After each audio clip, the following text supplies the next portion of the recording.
السلام علیکم ورحمۃ اللہ وبرکاتہ۔ اور دوستو، آپ لوگ کیسے ہیں؟ امید ہے کہ آپ لوگ عافیت سے ہوں گے۔ اللہ تعالی ہمیشہ آپ لوگوں کو خوش رکھے۔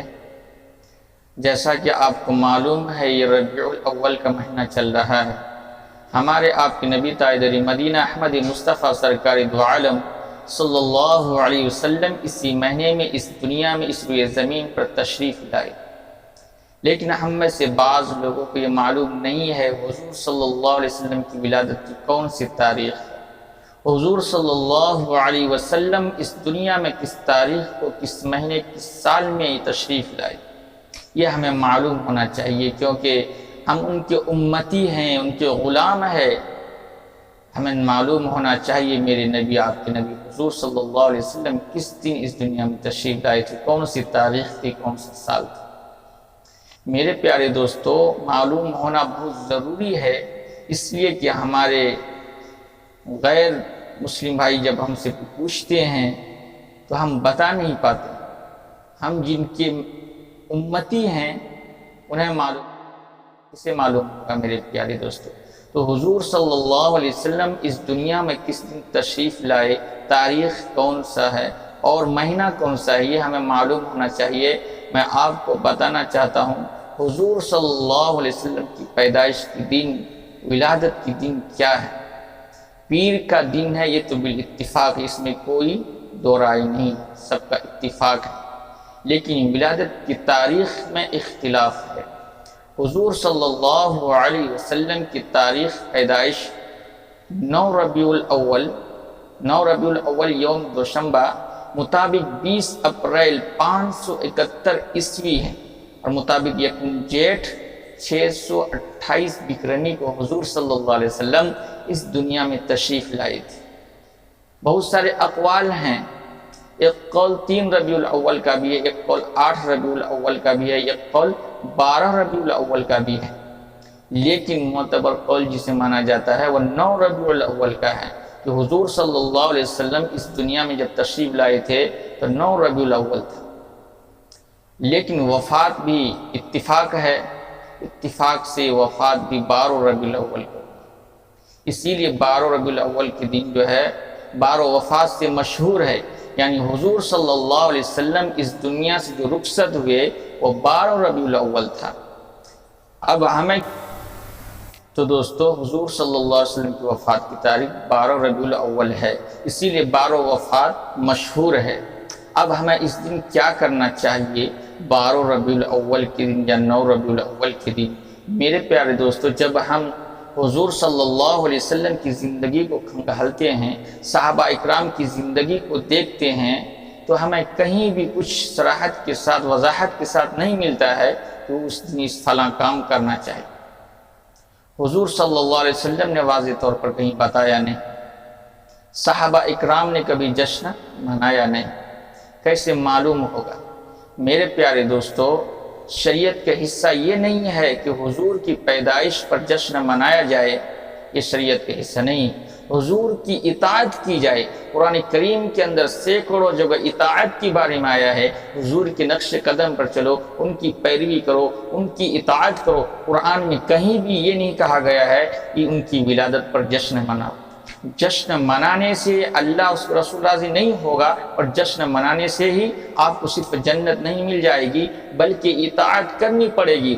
حضور صلی اللہ علیہ وسلم نے اطاعت کے بارے میں کہا ہے، نہ کہ خوشی منانے۔ ہم نے دیکھا ہے کہ حضور کی ولادت پر خوشی منانے والے ابو لہب بھی تھے، حضور کی ولادت پر خوشی منانے والے ابو طالب بھی تھے، لیکن وہ لوگ اطاعت کرنے والے نہیں تھے، جس کی بنا پر انہیں جہنم جانا پڑا۔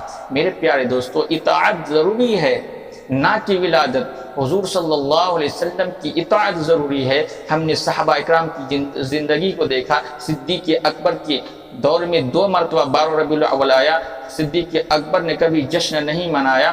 عمر فاروق رضی اللہ تعالیٰ عنہ کے دور میں 10 مرتبہ 12 ربیع الاول آیا، جشن نہیں منایا گیا۔ حضرت عثمان غنی رضی اللہ تعالیٰ عنہ کے دور میں 12 مرتبہ 12 ربیع الاول آیا، جشن نہیں منایا گیا۔ حضرت علی کے دور میں 5 مرتبہ 12 ربیع الاول آیا، جشن نہیں منایا گیا۔ مفسرین کے دور میں 12 ربیع الاول آیا، جشن نہیں منایا گیا۔ ولی کے دور میں 12 ربیع الاول آیا، جشن نہیں منایا گیا۔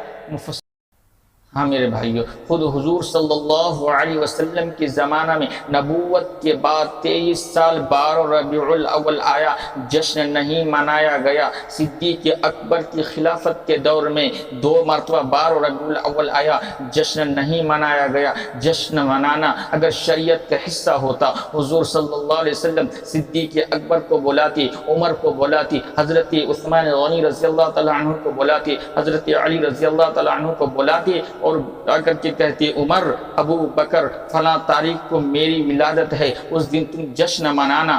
لیکن حضور صلی اللہ علیہ وسلم نے یہ سبق دیا ہی نہیں، اس لیے صحابہ اکرام نے کبھی بھی حضور صلی اللہ علیہ وسلم کی ولادت پر جشن نہیں منایا۔ میرے پیارے دوستو، میں آپ کو بتانا چاہتا ہوں، جب حضور سے ثابت ہی نہیں ہے، عمر سے ثابت ہی نہیں ہے، صدیق اکبر سے جشن منانا ثابت ہی نہیں ہے، حضرت علی سے جشن منانا 12 ربیع الاول کے دن ثابت ہی نہیں ہے، عثمان غنی سے ثابت ہی نہیں ہے، ہم کیسے منا سکتے ہیں؟ اگر یہ محبت کی علامت ہوتی، اگر جشن منانا، ریلیاں نکالنا محبت کی علامت ہوتی، خدا کی قسم سب سے بڑا جشن منانے والا صدیق اکبر ہوتا۔ اگر جشن منانا یہ حضور سے محبت ہونے کی علامت ہوتی، سب سے بڑی ریلیاں عمر فاروق رضی اللہ تعالی عنہ نکالتے۔ پتہ کیا چلا؟ یہ جشن منانا، ریلیاں نکالنا یہ محبت کی علامت نہیں ہو سکتی ہے۔ اگر محبت کی علامت ہے وہ کیا ہے؟ وہ اطاعت ہے۔ قرآن میں خود رب فرماتا ہے، قل ان کنتم تحبون اللہ فاتبعونی یحببکم اللہ۔ قرآن کے اندر اللہ تبارک و تعالی نے حضور سے فرمایا، آپ کہہ دیجئے اگر تم اللہ سے محبت کرنا چاہتے ہو، مجھ سے محبت کرو، یعنی میری پیروی کرو، اللہ تعالیٰ خود تم سے محبت کرے گا۔ میرے پیارے دوستو، اللہ تعالیٰ نے کہیں بھی قرآن میں یہ نہیں فرمایا کہ تم فلاں دن جھنڈیاں لگاؤ یا ریلیاں نکالو، بلکہ نہیں، اللہ نے کہا رسول کی اطاعت کرو۔ تو یہ میلاد ضروری نہیں ہے، اطاعت ضروری ہے۔ اگر اطاعت کرو گے تو جنت میں جاؤ گے، صرف خوشی منانے سے تم جنت میں نہیں جا پاؤ گے، کیونکہ حضور کی ولادت پر سب سے پہلے خوشی منانے والے ابو لہب تھے۔ انہوں نے اپنی باندی کو آزاد کر دیا تھا، اس کے باوجود بھی انہوں نے اللہ کے رسول کی اطاعت نہیں کی، جس کی بنیاد پر وہ جنت میں نہیں گئے۔ ابو طالب حضور صلی اللہ علیہ وسلم سے محبت کرنے والے تھے، ولادت پر جشن منانے والے تھے، اور حضور صلی اللہ علیہ وسلم سے بے پناہ محبت بھی تھی، لیکن حضور کی بات نہیں مانی، وہ اس بنیاد پر جنت میں نہیں جا سکا۔ میرے پیارے دوستو، پتہ کیا چلا؟ حضور کی اطاعت ضروری ہے، نہ کہ ولادت پر خوشی منانا ضروری ہے۔ اگر خوشی منانا درست ہوتا اور یہ شریعت کا حصہ ہوتا، سب سے زیادہ خوشی منانے والے صدیق اکبر ہوتے، عمر ہوتے، حضرت عثمان غنی ہوتے، حضرت علی ہوتے۔ میرے پیارے دوستو، تمام صحابہ ہوتے، ریلیاں نکالتے، جشن مناتے، جھنڈیاں لگاتے، لیکن صحابہ اکرام نے یہ نہیں کیا۔ یہاں تک کہ میرے پیارے دوستو، امام ابو حنیفہ کے دور میں بھی 12 ربیع الاول آیا، امام ابو حنیفہ نے کبھی خوشی نہیں منایا، جشن نہیں منایا، کبھی ریلیاں نہیں نکالی۔ امام احمد بن حنبل کے دور میں 12 ربیع الاول آیا، لیکن جشن نہیں منایا گیا۔ امام احمد بن حنبل کے دور میں بھی 12 ربیع الاول آیا، جشن نہیں منایا گیا۔ امام مالک کے دور میں بھی 12 ربیع الاول آیا، جشن نہیں منایا گیا۔ امام شافعی کے دور میں بھی 12 ربیع الاول آیا، جشن نہیں منایا گیا۔ یہاں تک کہ پیران پیر شیخ عبد القادر جیلانی رحمۃ اللہ علیہ کے دور میں 12 ربیع الاول آیا، جشن نہیں منایا گیا، ریلیاں نہیں نکالی گئی۔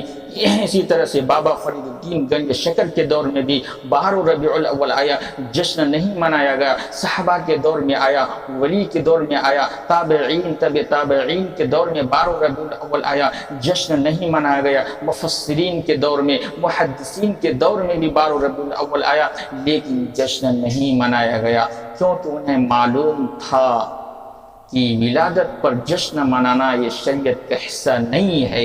شریعت کا حصہ کیا ہے؟ قل ان کنتم تحبون اللہ فاتبعونی یحببکم اللہ۔ اطاعت ضروری ہے، نہ کہ ولادت پر خوشی۔ حضور کی اطاعت ضروری ہے۔ اگر آپ کو جنت جانا ہے، حضور کی بات ماننی پڑے گی، حضور کے بتائے ہوئے طریقے کے مطابق زندگی گزارنی پڑے گی، جبھی ہم حضور صلی اللہ علیہ وسلم سے محبت کا دعویٰ کر سکتے ہیں، نہیں تو پھر ہمارا دعویٰ